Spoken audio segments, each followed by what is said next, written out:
It's a little bit difficult.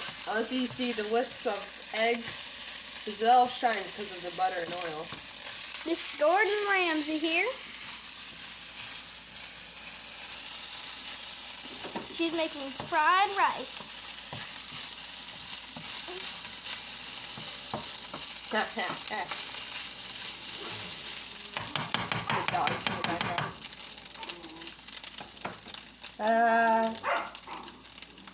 Now what do we do, Chef? Now, we're going to add a little bit more spiciness.